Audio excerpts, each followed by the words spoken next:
Hello, my name is Les Brown. This is Mamie Brown's baby boy, and I want to thank you so much for joining us. You know, at this particular time, I want you to, first of all, pat yourself on the back and take the time to thank yourself for becoming involved in a process for looking at your life. If there's ever time that we need to begin to stop and think and assess ourselves, that time is now. When you begin to look at the foreclosure rate that's going on in the country and the foreclosures and the bankruptcies, and in addition to that, the violence and people losing their jobs and the level of uncertainty and fear that people are feeling. And I think there's a level of stress in the air unlike anything we've ever felt before. And so just to take the time to think, to pause, and particularly not only looking at what's going on, but asking yourself the question, how's this affecting me? You know, we want to all become successful, but I've found that there's some success that's toxic success. What I mean is that you don't want to end up going after goals and dreams and neglect yourself. I want you to think about your goals and dreams and things that you want to achieve, and at the top of the list, I want you to put up there your strategy for being here. I just came from the doctor. Let me share something with you. I don't care what goals and dreams that you have. You've got to have your health in order to be here. So at the top of my list, and I'm suggesting you put it at the top of your list, your strategy, your game plan for being here. What are you going to do to take better care of yourself? That's one of the first things I want to ask you about. Because when I look at my life at 64, and I used to think people in their 50s were old, but now that I'm 64, I said, look here, people in their 80s and 90s, they're old people. My goal is to be here not only just to see my grandchildren, but to see my great-grandchildren and my great-great-great-grandchildren. But in order to be here, that's not just lip service, that's a commitment with my time, with my energy, and the choices that I make. So I want you to think about your strategy for being here, and I want you to think about your goal for securing your life in your future. See, as I get older, my goal right now is to become an asset to my children rather than a liability, financially and physically. See, I don't want to be a burden to my children. I don't even know if they like me that well. I love my mother. My goal and dream was to take care of my mother. I did that. I bought her a home. I took care of her until she's 89. But children, they're different today. These are different type of people up in here. You don't know what this generation might do. Now, I know they say, Darren, we love you, but I really, really want to stay in good shape and take care of myself because I don't want to be around the house and my kids saying, look here, who's going to take care of him today? All he's doing is sit around talking to himself, talking about, yes, I can, and yes, I will, talking out of his head. No, I don't want that kind of party for me. My goal and objective is to die young at an old age. So I have a game plan. I don't like to eat vegetables all the time, but now I feel like a silly wabbit. Why? Because I realize at this stage of my life, I've got to eat more vegetables, I've got to get more rest, I've got to drink more juices, and I've got to do all of the things that make the healthy choices that will say to my body, Les, you plan to be here, I see that you're serious, so I'm going to take care of you.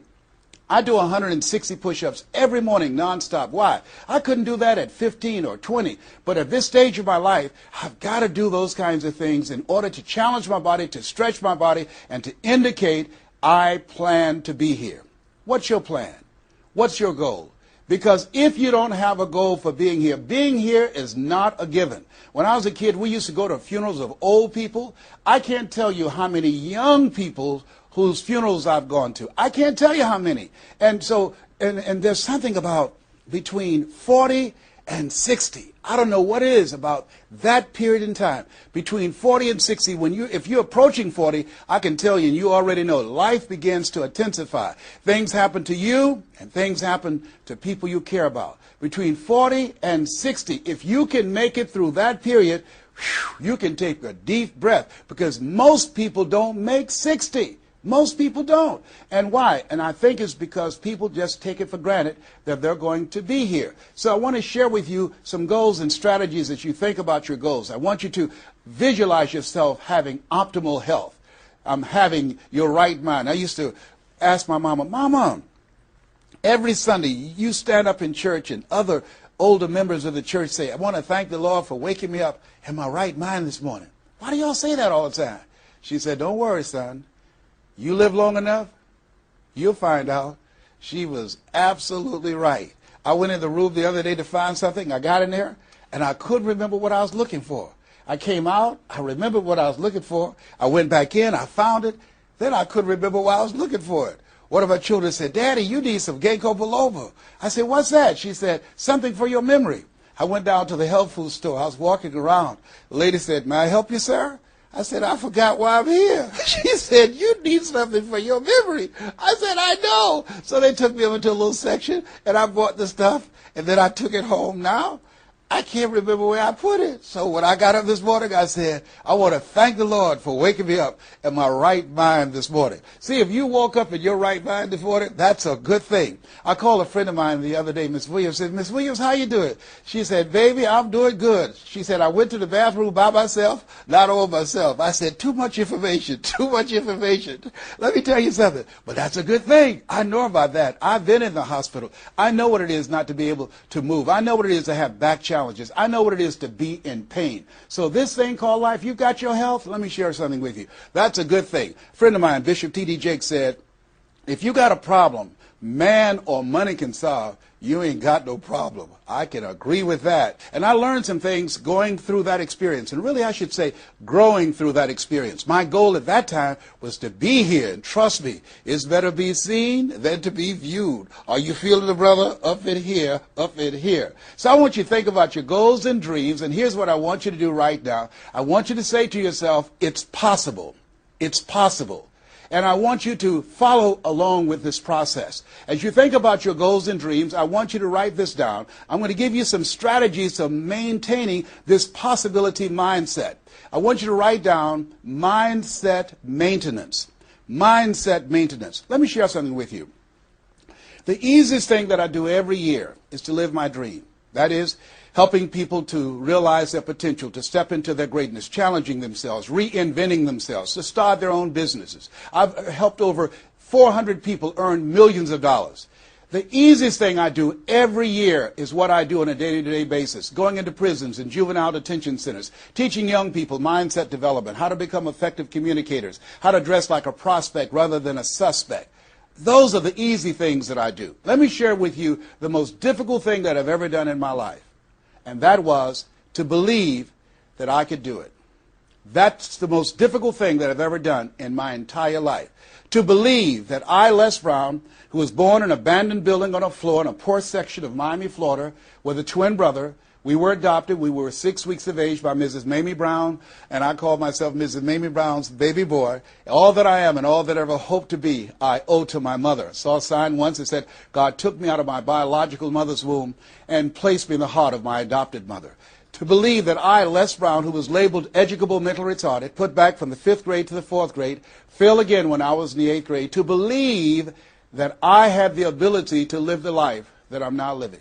No one could have told anybody who knew me, including myself, looking in on us when Mrs. Mamie Brown was raising us in a poor section of Miami, Florida called Liberty City in Overtown, that I would be who I am right now. I didn't even know that. And I want you to think about your goals and dreams, and I want you to expand them. Why? Because it has been said that most people fail in life not because they aim too high and miss. No, most people fail in life because they're just like I was for 14 years. They aim too low and hit. And many never aim at all, not at all. They just go through life surviving. Someone said that many people die at age 25 and don't get buried until they're 65. I was talking to a friend of mine named Rosia, and I said, Rosia, how you doing?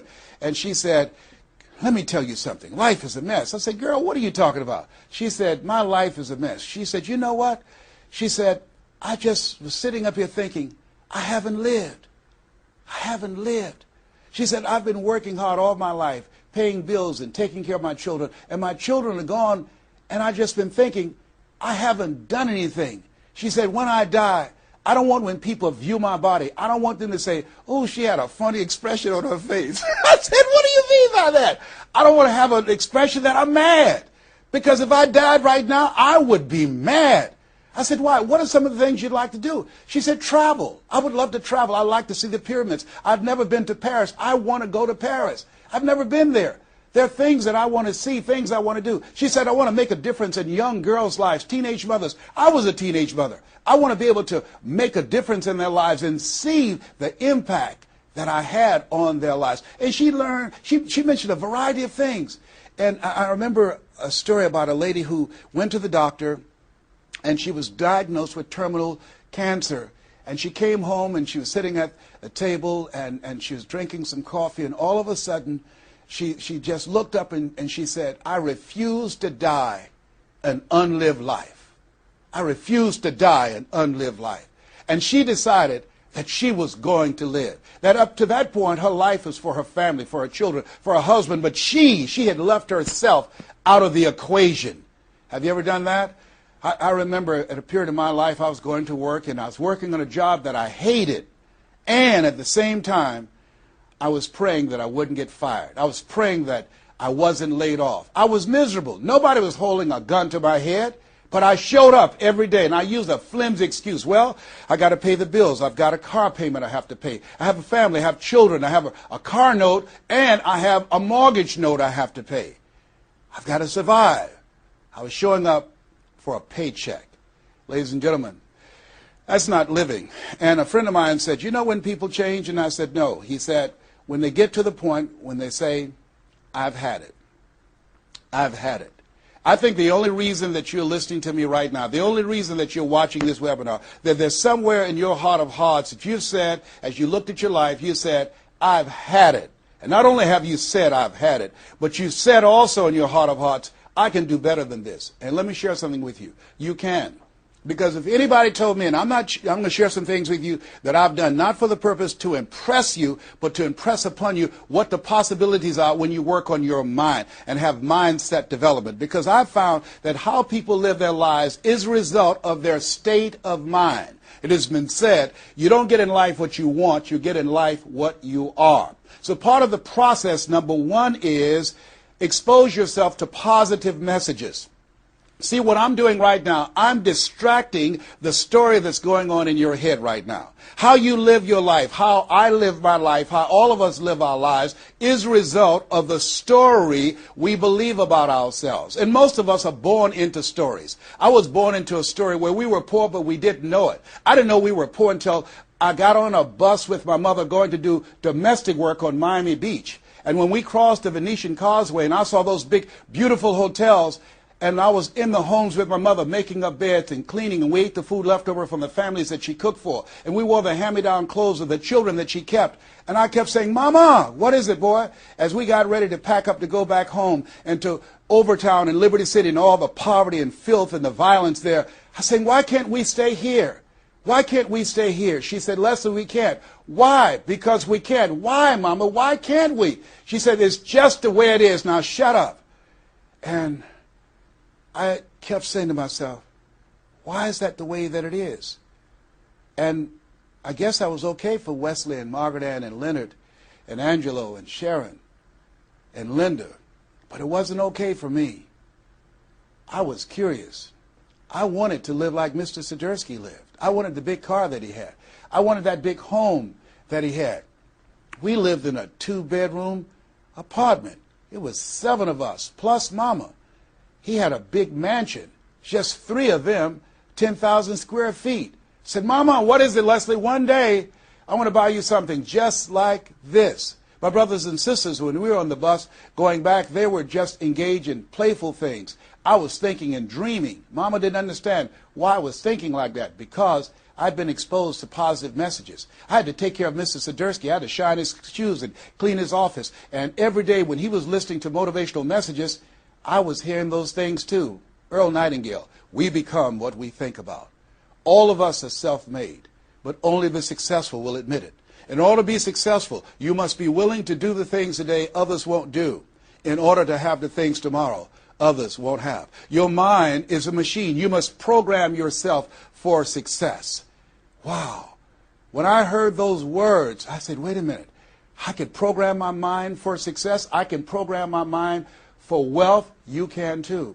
Trust me. I've earned over $55 million in the last 28 years. Anybody told me that I would be doing what I'm doing right now? I spoke recently in Sweden. They paid me 40,000 euro for an hour's speech. I had no idea that this Les Brown that you now see have the ability to do that. I used to work for the Miami Sanitation Department as a garbage collector. I used to be a janitor. I used to do door-to-door sales. I used to work for Sears in Miami on Biscayne Boulevard. I had no idea this Les Brown that you now see had the ability one day to give lectures at Harvard or Yale or Dartmouth University. I had no idea that this Les Brown existed. I don't tell you that to impress you, but to impress upon you. There is more in you. Simba, there's more in you than you have been expressing.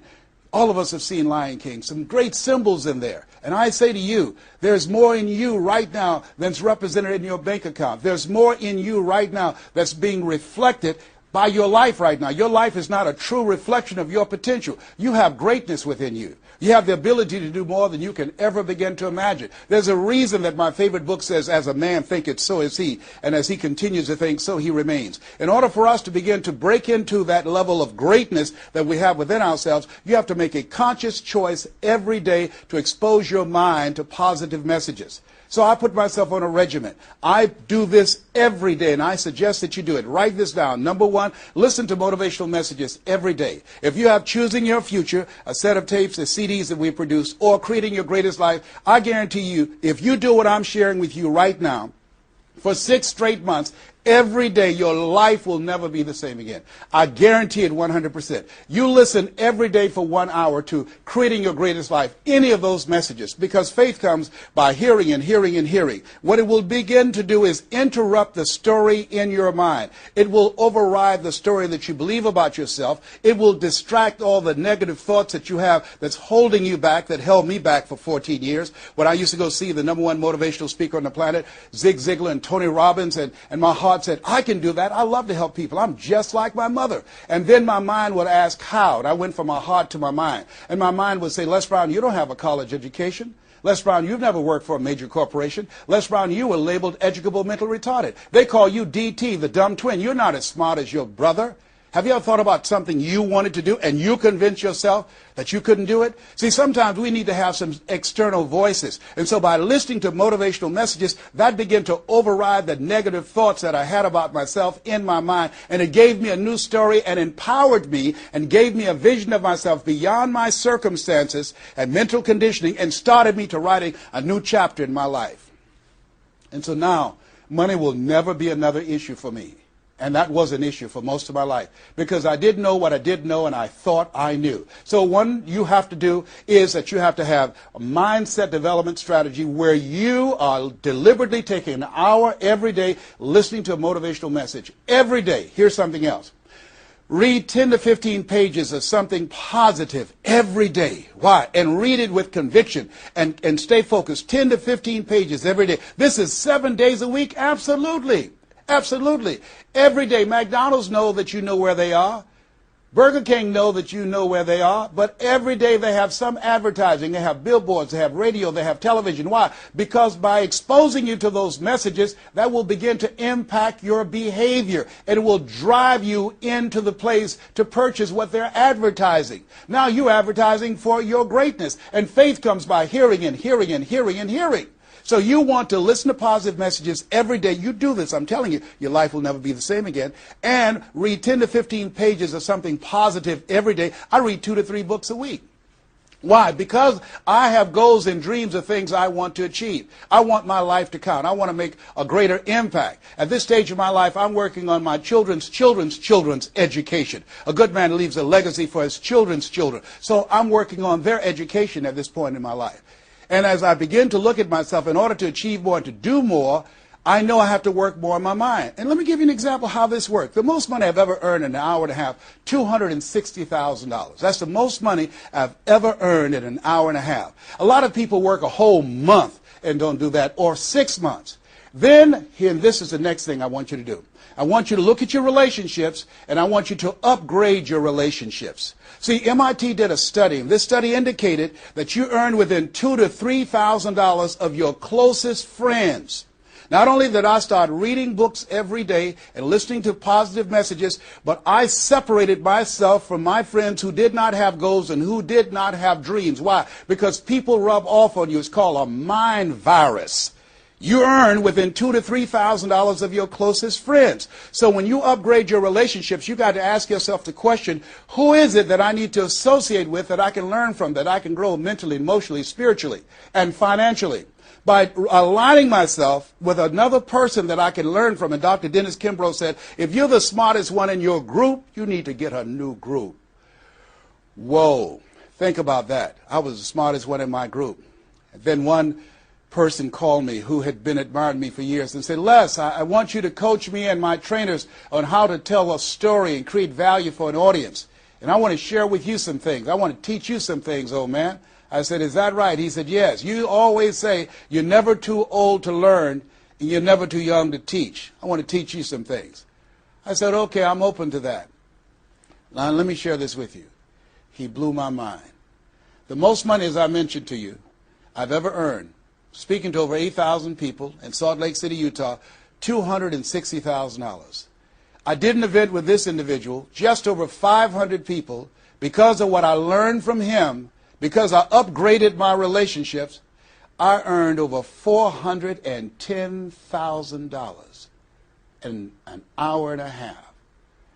I was excited, but I was also depressed, because I've been speaking for 28 years. And I started thinking about all the money that I left on the table, all the hotels and plane rides, all of the audiences I spoke to, all of the money that I missed out on because I didn't know that I didn't know, and I thought I knew.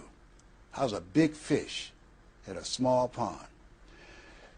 I can't tell you, if you don't get anything else, you have to look at your relationships and you've got to ask yourself the question, what is this relationship doing to me?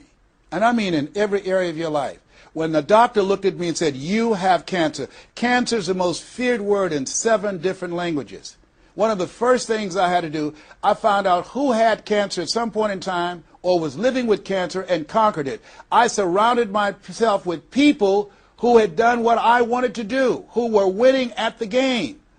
See, it's very important, every area of your life. If you want to improve your health, start hanging around healthy people. They did a 30-year study and said that the reason that most people are obese, it's a mind virus. Listen to what they said. A mind virus is communicated mind to mind. That if you have a friend that's fat or you marry somebody that's obese, you have a 41% to up to 161% of becoming obese yourself. Even if they live in another state. Whoa, why? Because birds of a feather flock together. Never forget, a high school teacher, Mr. Leroy Washington, said, Mr. Brown, if you run around with 9 broke people, I guarantee you, you'll become number 10. Whoa. Think about that. Part of your mindset development, not only listening, not only reading, but you have got to look at your relationships, upgrade your relationships, and continue to evaluate them and make sure they're an asset to you and not a liability. My son John Leslie is a motivational speaker. He has a saying, who should you count on and who should you count out? See, there's some relationships that can start out real positive, and then sometimes we outgrow people. Has that ever happened to you? Have you ever outgrown someone? Somebody you used to be close to, used to be your bosom buddy, and then you haven't been together for a time, and then when you get together, you have absolutely nothing in common. Sometimes that happens with family members. My twin brother, it's a strained conversation because he's talking about, Les, did you hear who died? No, I don't get up reading the obituary column. I'm glad my name is not there. Hello, I don't care. I'm focusing on living. Our conversations are so different. Isn't it interesting how you could be raised in the same family, same circumstances, by the same parents and end up dramatically different? It's called life. Here's the other thing that's very important. Write down the goals that you want to achieve. Write them down. Put them on a 3x5 card. And I want you to use a King James Version Bible and Matthew 7:7, ask and it shall be given, seek and ye shall find, knock and it shall be open unto you. I want you to write that on one side of the card. On the flip side of the card, I want you to write down one major goal that you want to achieve. And you want to read that 3 times a day. 3 times a day. What are you doing? You're hypnotizing yourself. And you're dehypnotizing yourself. What you're doing is you are dispelling the myths and all of the spells that you're living under. I think that a poverty mindset is a spell. I think that people go so far, and because they're mesmerized by life, they unconsciously stop. And you have to break that spell by constant attention. So on one side you read your goal, that one major goal, 3 times a day. Then the flip side, you flip that scripture over. Ask and it shall be given. Seek and ye shall find. Knock and it shall be given unto you. As you read that every day, 3 times a day, I can tell you, amazing things, breakthroughs will happen for you. Now, we're going to take a break right now, and I want you to take the time to think about this one thing. What is it that you're going to do differently? Because in order to do something you've never done, you've got to become someone you've never been. You've got to be willing to give up who you have been to give birth to who you can become. I want you to take the time and write down one radical change that you're going to make about you, and you know if you do that, your life will never be the same again. This is Mrs. Mamie Brown's baby boy, Les Brown. We're going to take a break right now, and we'll be right back.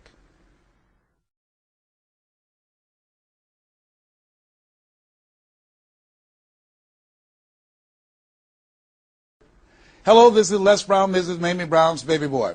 I hope you took some time to really go within because, see, no one knows you like you. You know what it is that you need to work on.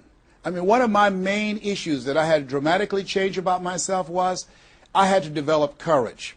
I used to go see people do things. I saw speakers on stage. My heart would say, I can do that.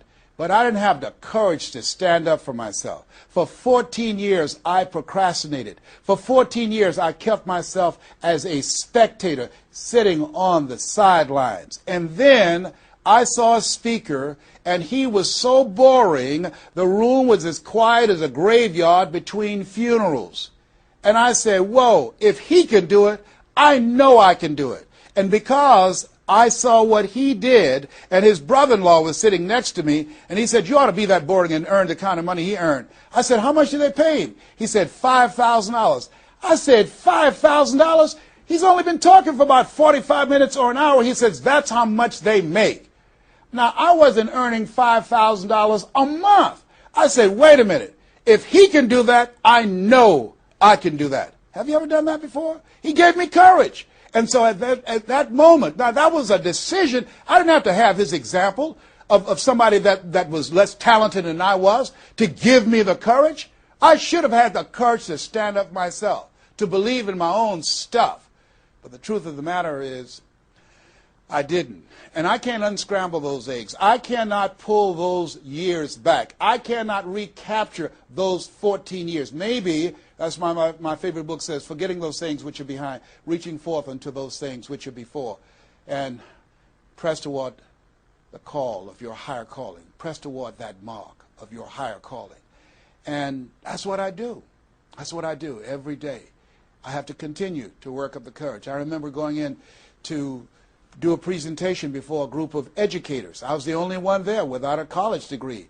And I had to talk to myself. I went into the bathroom and I said, Les Brown, let me tell you something. What do you care about the fact they have MBAs and PhDs? That only means pile high and deep to you, and not any disrespect for credentials. They're very important. But I had to get myself together. Hey, look here, you can't go in there worrying about what they have. Just bring what you have. You got 7 children you got to take care of. You got a mother you have to take care of. And you have something to say. You have some talent. You have some abilities. You've got to believe in yourself. You've got to stand up. You can't punk out now. You can't fold now. See, sometimes you have to talk to yourself. It might be the most intelligent conversation you will ever have, talking to yourself. So that radical change, it doesn't happen overnight. You can make the decision, but you've got to stay on top of yourself every day to come from and live your life from a place of power, courage, and faith, as opposed to being a volunteer victim, as most people are, volunteer victims. Here's something else. Get an accountability partner. Get someone that's like you, a like-minded, like-hearted person, that you have similar goals and dreams, and you hold each other accountable, and you talk with each other on a regular basis. And if you can, join a mastermind group of other supportive mindsets of individuals who are working to improve themselves, who are stretching and challenging themselves. And here's something else, a worthwhile investment. Find yourself a coach. Find someone in your industry, find someone in your area of interest that you can invest in yourself and have an accountability coach. I have a coach. I spend over $100,000 a year on my personal growth and development on my coach. Why, Les? You're Les Brown. You were selected one of the top 5 speakers in the world. You got the Heise Award from Toastmasters International and the National Speakers Association. You're one of the highest paid speakers in the world. Why would you need a coach? If you ever watch Tiger Woods, who everybody would say arguably one of the greatest golfers on the planet today, whenever he swings, you will see him look at the ball, and then he'll look to the right to look at his coach. If Tiger Woods needs a coach, what do you need? What do I need? Here's something I can tell you that I know. You can't see the picture when you're in the frame. You can't see the picture when you're in the frame. Most people fail because they don't know that they don't know, and they think they know. Einstein said, the thinking that has brought me this far has created some problems that this thinking can't solve. See, what got you where you are right now? Your best thinking has produced the level of money that you have, your level of accomplishment, the growth of your business, or the lack of. Your best thinking has produced that. Own that. Face that and get some help. One of the things I teach, ask for help. Not because you're weak, but because you want to remain strong. And ask for help. And don't stop until you get it. And so take the time and find someone that can coach you. Find someone that will have the courage to tell you what you need to hear and not what you want to hear. And that's what I have. And Mike Williams, who's been my coach for the past 38 years, and I shudder to think what would have happened to me. I used to be a disc jockey, Les Brown, the man about town, LB, Triple P. There were none before me, there will be none after me. Therefore, that makes me the one and only. Young and single, love to mingle, certified, bona fide, duly qualified to bring you satisfaction and a whole lot of action. I was bad, baby. Yes, I was. And this guy said, Les, you're more than a disc jockey. What are you talking about?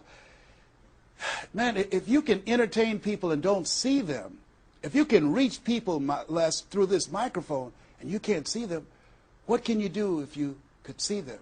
If you can entertain them, you can educate them. You can empower them.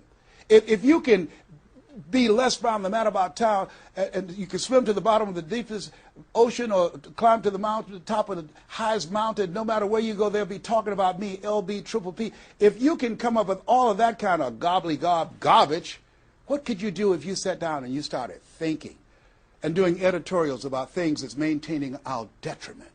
What could you do to inspire people to register to vote? What could you do to begin to impact public policy? You've got to get a larger vision of yourself. I said, Mike, I never thought about myself in that way. See, has anybody ever seen something for you that you didn't see it for yourself?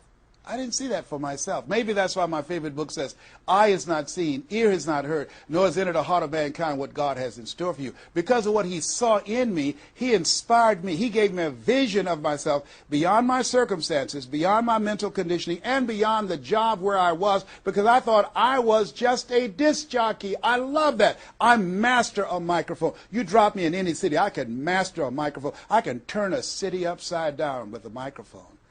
But I had more in me than I was expressing, and I did not know it. And because of his encouragement, I became a community activist. Because of his encouragement, I started doing a talk show called Voice of the People. Because of his encouragement, when I got out of radio, I ran for the Ohio legislature, and I was elected. And because of his encouragement, I passed 14 bills my first term. Because of his encouragement, I was elected 3 times and became the chairman of the Human Resource Committee. Because of his encouragement, I became a public speaker. Because of his encouragement, I became an author. Because of his encouragement, I did a show for King World called The Les Brown Show, and they paid me $5 million, $2 million not to speak. Because of his encouragement, I produced specials for PBS, public television. They said, you couldn't do that. You don't have a college education. It's educational television. Because of his encouragement, I did so many things I had absolutely no idea that I could do. I encourage you to live full and to die empty.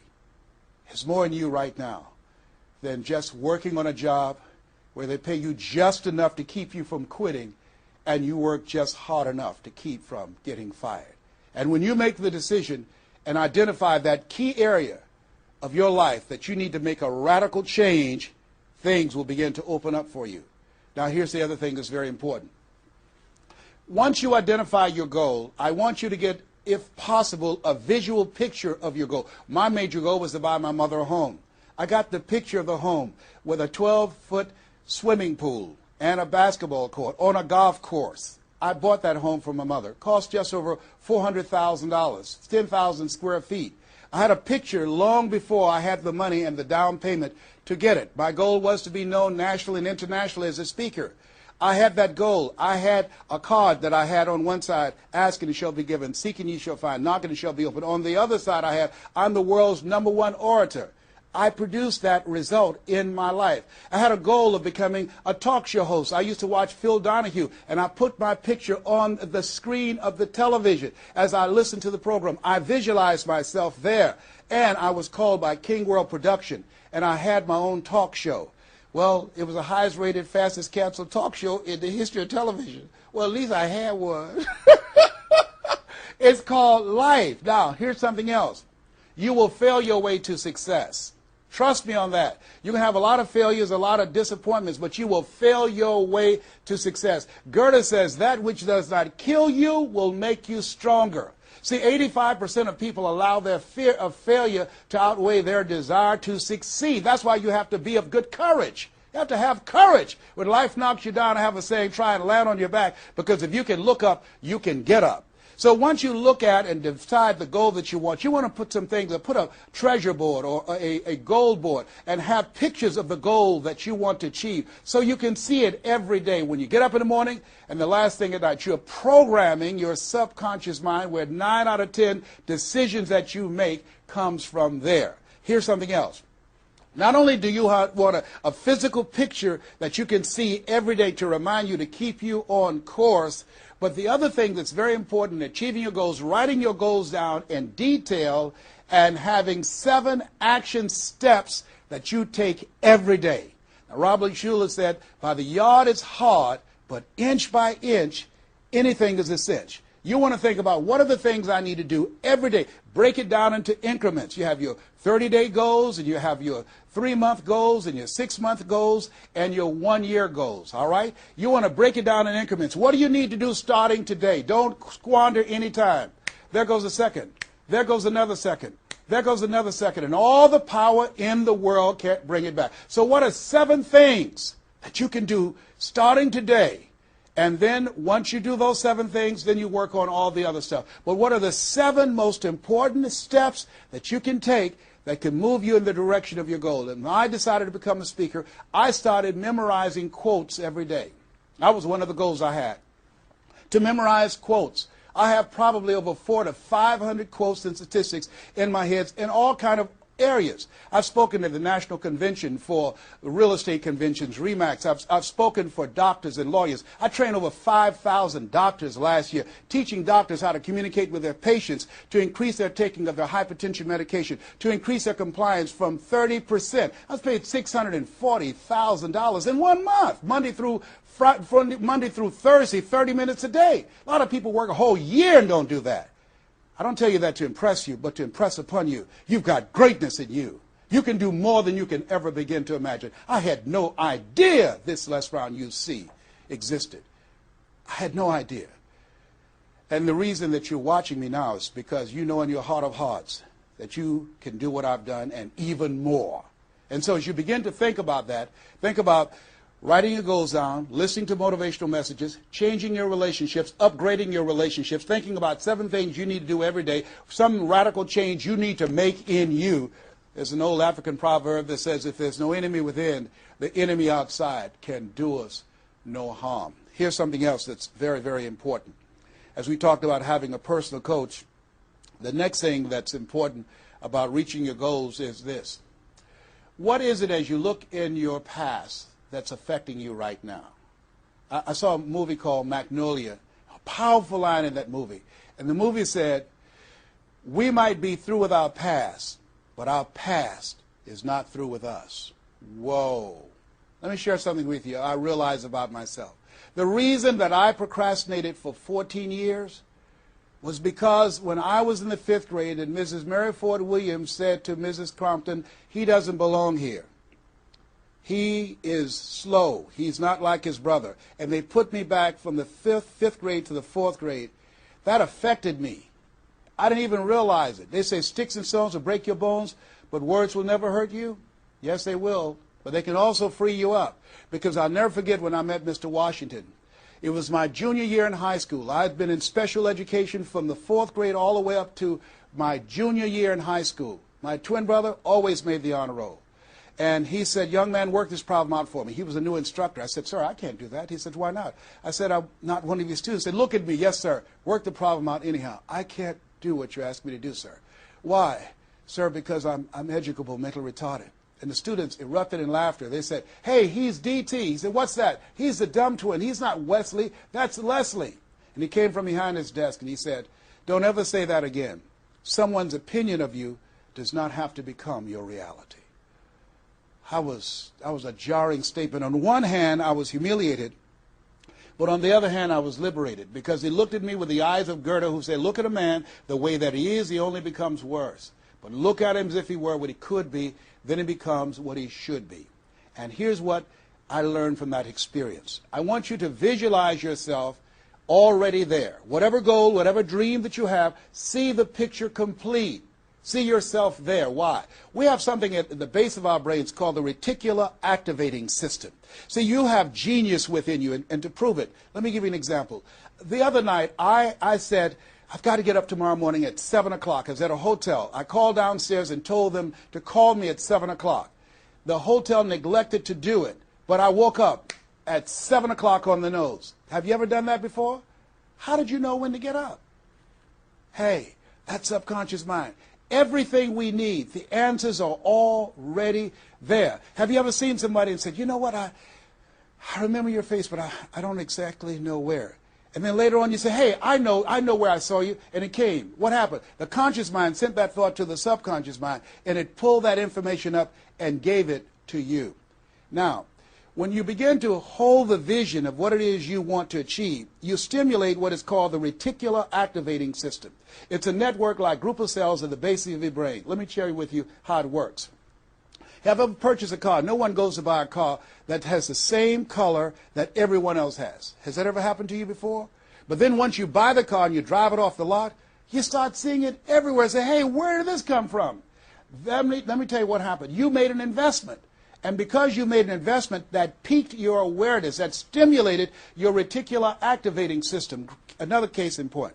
I was at a party with a friend of mine, and we were dancing, and music was blasting. She said, wait a minute, my son is crying, he's at the door. I said, your son's not at the door, because even if he were, you wouldn't be able to hear him.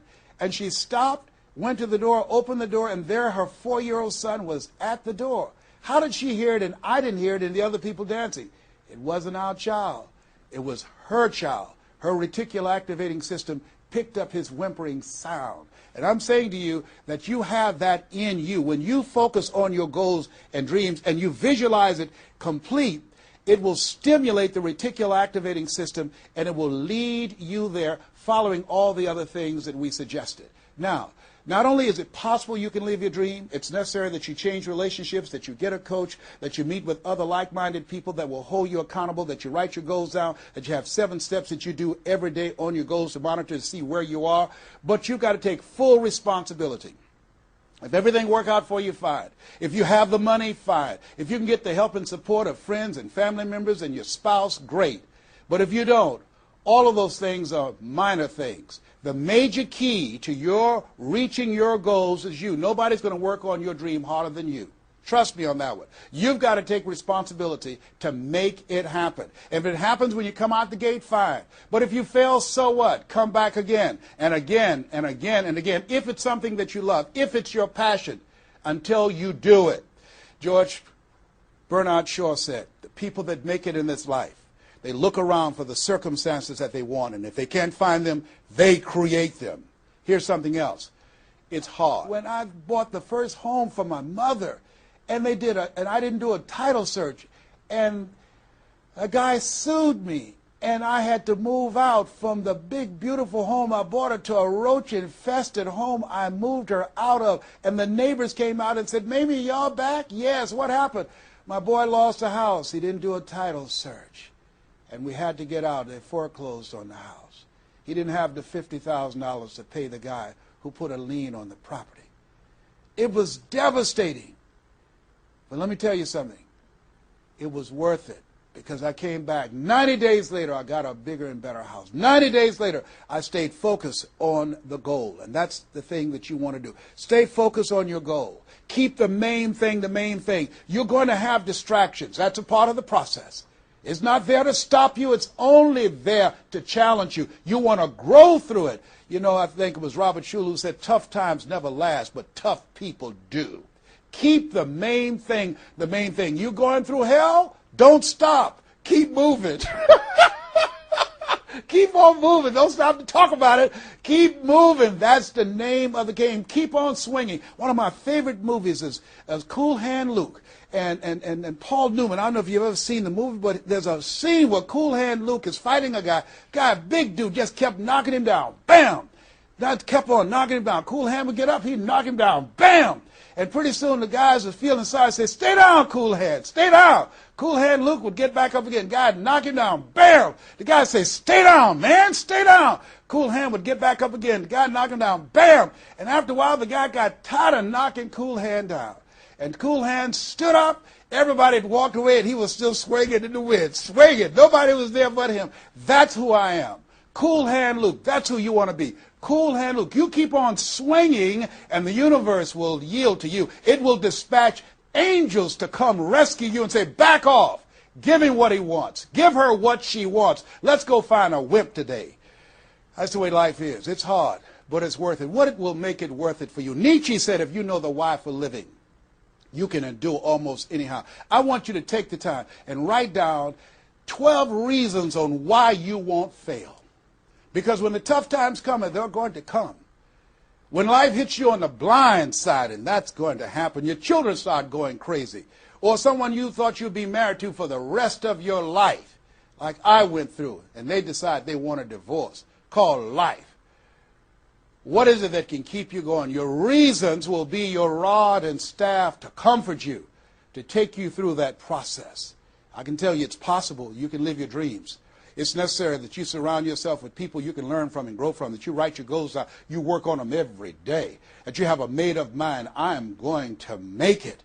It's necessary that you constantly work on yourself, reading positive material, listening to positive material, going to seminars and workshops, investing in yourself, getting a coach. And it's you. You've got to take personal responsibility to make it happen. Don't see yourself as a victim. And it's hard. It's hard. Changing your life is hard. Getting up, working when you're in pain is hard. It's hard. It's hard. Working when you are trying to make something happen for you and the family, and you go home and you're facing a living hell where you need to refuel and replenish yourself mentally and emotionally and spiritually, and you got a battle in your home base. It's hard to keep your spirit up. It's hard. And people don't see the vision. They don't believe in you. They say, "Oh, you can count on me," and they're not there. They just lied. They're only there when they need you. It's hard. I can tell you, it's worth it. The sacrifice that you have to make, I can tell you from my experience, it's worth it. So take the time to write down, what are those 12 reasons of why you won't give up? What is it that will make it worth it for you? And once you find that, you will create some momentum in your life, and then it's done. It's done. Stick a fork in it. It's done. Here's something I want you to keep in mind. Life is a fight for territory. It's a fight for territory. And once you stop fighting for what you want, what you don't want will automatically take over. I want you to read that. I want you to memorize that. I want you to put it someplace where you can see it. I want you to keep that in mind. Life is a fight for territory. And once you stop fighting for what you want, what you don't want will automatically take over. Once you stop fighting for financial freedom, I am cancer-free, I'm debt-free, and I'm drama-free. I have the faith to call forth those things that be not as though they were. I'm fighting for my peace of mind. I'm fighting for my freedom. I'm fighting for my children's children's children. I'm fighting to create a brighter tomorrow. I'm fighting to make a difference in life. I'm fighting to make my print, to leave my mark. I refuse to die and unlive life. And that's what you are doing right now. You're saying to yourself, I refuse to die and unlive life. I want my life to count. I want my life to mean something. I want not to be a burden to anybody. I want to control my own future, to write my own check, to control my own destiny, to do what I want to do when I want to do it, not to answer to anyone else but myself. You have it like that. The only reason you're watching me is because we're cut from the same cloth. We're branches of the same tree. The only reason you take the time to invest in your time, your money, and your energy to just stay here and focus right now, because you feel me in your heart. Where your heart is, there your treasure is also. As a man thinketh in his heart, so is he. And I say to you, keep in mind what I said. Life is a fight for territory. And once you stop fighting for what you want, what you don't want will automatically take over. Jim Rohn said something I love. He said, when the end comes for you, let it find you conquering a new mountain, not sliding down an old one. No. Life is too short and unpredictable, as Helen Keller would say. Eat the dessert first. Don't let it find you sliding down the same mountain. I don't know what your goals are. I don't know what your dreams are. Here's what I know about you. You have greatness within you.